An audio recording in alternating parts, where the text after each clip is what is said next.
Wemyss Lion design is another 17th century design, and it's from a bed pelmet from Wemyss Castle. And the permission we were given by Fiona Wemyss of the Wemyss School of Needlework was really I was very honoured to be able to stitch this piece, because she actually runs her own school of needlework and she has tutors going in there teaching crewel work. So to be allowed to use this design was a great honour. I'm a Leo, so I really like the lion. So the lion on this piece obviously represents, in the past, represents royalty and the king. But this particular piece was taken to the First World War by an ancestor of the current Earl of Wemyss, and he took it to the trenches. In fact, he took it in his knapsack, and I think it's incredible that it's come back to grace the School of Needlework, which is at the gate lodge of Wemyss Castle in Fife in Scotland.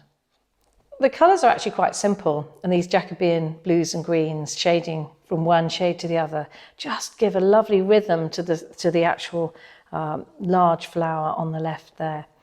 I've actually just replicated exactly what was there, so you can see that the lion's body is quite stripy, but the way that the colours blend together are really beautiful.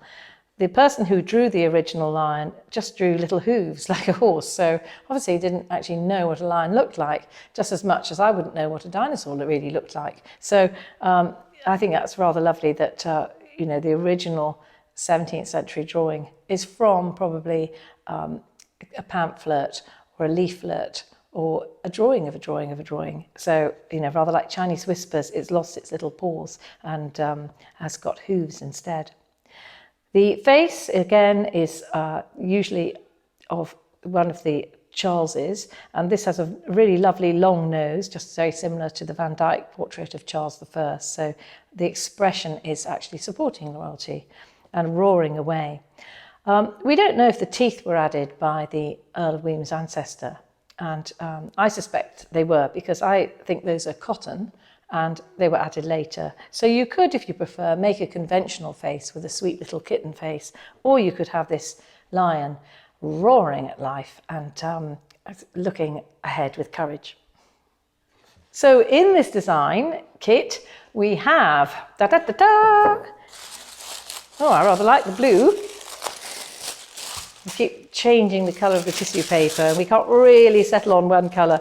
I think it's quite nice to have a variety. So the design's all printed on for you, and this is all wrapped up.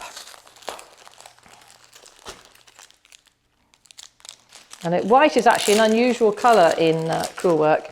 You know, creamy white's more the thing probably, but in this design, of course, we needed the teeth, and I have made them in wool because I think it's softer and nicer to work with when you're stitching through the other colours. So here is the design printed on the linen, life size, and this is actually the same size as the original bed pelmet. So you can imagine that this is a very long strip with other designs going alongside. Then the needles, special needles in the pack that we have made for us. We have the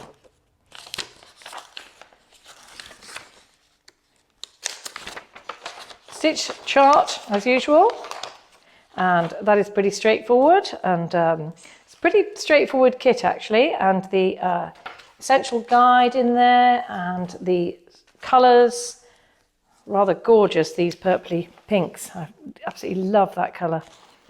I think it's a rather cochineal dye in there, and then step-by-step instructions and photographs, and you see how the line is built up. So combination of drawings and photographs for this one, because actually doing the mouth was pretty tricky, and we thought photographs showed it very clearer really.